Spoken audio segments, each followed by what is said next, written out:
nag 40,000 sa isang linggo lang. Grabe, di ba? So, ready na ba kayo?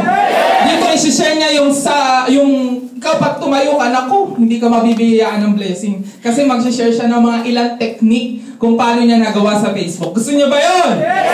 Ayan, so partner, ako nagpapakilala.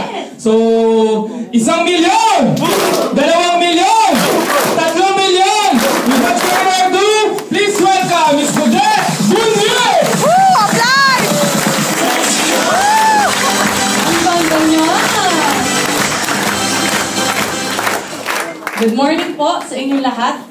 Uy, bawal! Wow, buhay na buhay pa. Kasi Apply! narinig ko, hinihili kayo ni Don Banasha. Partner Don. Ayan. Sino dito mga gutom na? Taas ang kamay para malaman namin yung bilang eh. Dali, taas na. Yan, lilipas din po yan. Kasi po, eto sa Global, lilipasan ka ng gutom, makikita ka mga success story ng mga distributors ng Global.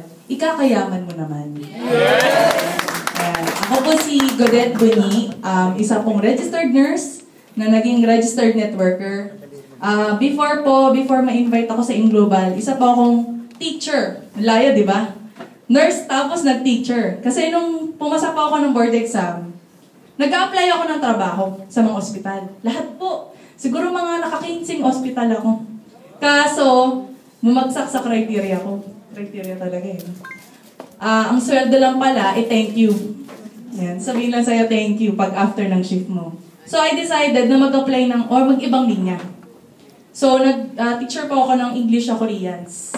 Ayan, dito po sa Ortigas. Isa siyang online-based teaching ng Koreans, parang pa-Skype conference call. Parang call center din. After 1 year na nagtatrabaho ako, yung boss ko, katabi ko sa upuan ko dun sa sitting plan namin sa office. Tapos, lagi siyang may kinakalikot na DTC. Yan. Puro number nakikita ko eh. Alam ko pera yun eh. Sinisilip ko. Sabi ko, Ma'am Leia, ano yan? Sabi, wala. Okay lang yun. Huwag mo nang alamin. Baka may umamang ka pa. Yan, narinig niyo na ba yan? Di ba, syempre, pagsabihan ka, baka umamang ka pa. Syempre ako, kaya ako nag-nursing. Hipokrito naman kung hindi ko sasabihin, ayoko yumaman. Syempre, gusto ko yumaman, kaya ako nag-nursing. Kaya nauso yung nursing. So, ako, inimbitahan ko yung sarili ko sa Global. O, di ba, hindi ako ating kinaladkad. Ako nag-imbita sa sarili ko dito sa seminar ng Global. Okay? To cut a long story short, nagustuhan ko po yung negosyo. Yun nga lang po, syempre, alam niyo na, nung nakita ko po yung may puna na 7,980. Totoo nga eh, nagdilim yung paningin ko. Kasi po, pagtingin ko sa wallet ko, ang kapal ng wallet ko, pero puro payslip. Ipon na ipon, hanggang ngayon, nandun pa remembrance. Yung payslip ko, hindi umabot ng 7,000 eh. 7,980. 6,980, kinapos pa. Yan po. So, ginawa ko ng paraan. So, ginawa ko yung negosyo, in short, 2 days lang nagawa ko ng paraan po. Pinangutang ko talaga. At nung time na nagne-network ako, sabi ko yung upline ko, yung boss ko. Okay. Kaso nag-stop. Sabi ko, paano ako gagawa ng business? Yung upline ko nag-stop. Tapos sabi doon sa NDO, business mo to. So, kailangan ikaw yung gumawa ng business. Yung sumanong upline sa akin, mas mababa yung pinag-aralan sa akin. So, nurse din siya, pero hindi nakatapos. So, as an upline, siya yung upline ko, ako nurse, alam niya ego, may pride ng konti. So, sabi ko ako tapos makikinig ako sa hindi tapos. Totoo po yan. Yung sabi ko, pride, nilunok ko na lang eh, kasi hindi na bumula eh. Hindi bubula yan eh. Nung time na pinagka-training ako, nandun ako sa likod, di ko tinatapos. Sabi ko, mas magaling pa ako sa'yo. Sa isip lang ha, mas magaling pa ako sa'yo. Millionaires Club na yung upline ko, hindi ako nakikinig.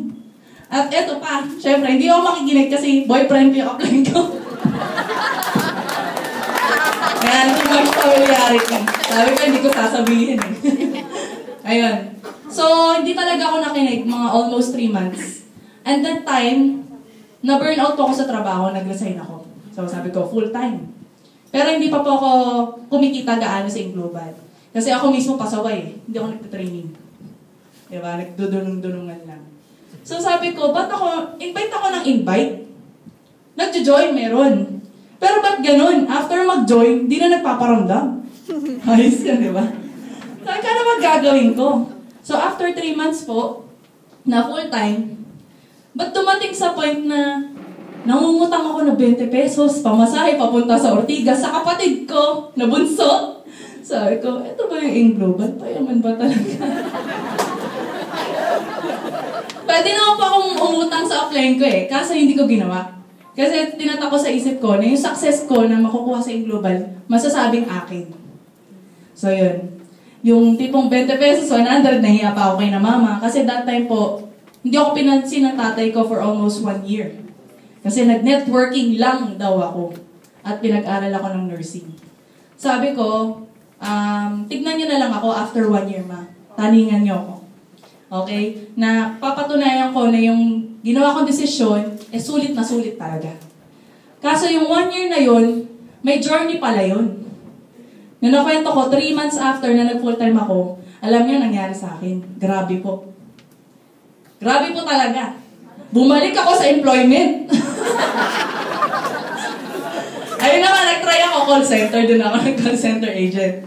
Na nakakatawa lang, hindi ba po? Nag-full-time ka na, bumalik ka pa. Kasi pasaway ako na downline. Hindi ako nakikinig. So after nun, mga 4 months po ako nagtrabaho sa call center. Dito sa may show. Ginagawa ko pa rin po yung business. Yun lang, nag-reflect ako sa sarili ko, ano bang kailangan kong pag-aralan? Or ano bang kailangan kong baguhin? Yung pala, niluno ko na talaga yung pride eh.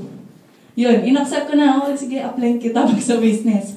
So yun po yung time na nag-trainee ako, NDO, ASAP. Totoo pala yun, 5 times NDO, 5 times ASAP.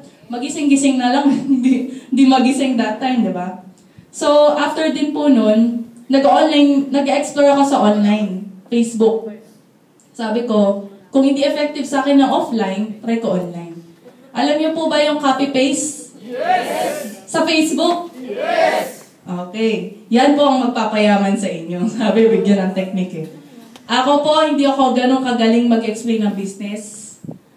Siguro sa OPP, hindi po talaga. Hindi ako believe sa sarili ko. Pero, mas magaling po ba yung nasa YouTube na nag-explain? Sir Anthony Gatchalian? Yes! Diba? Sino pa? Si Sir Jurgen Gonzalez. Mas galing ba sa akin? Yes! Ay, grabe naman.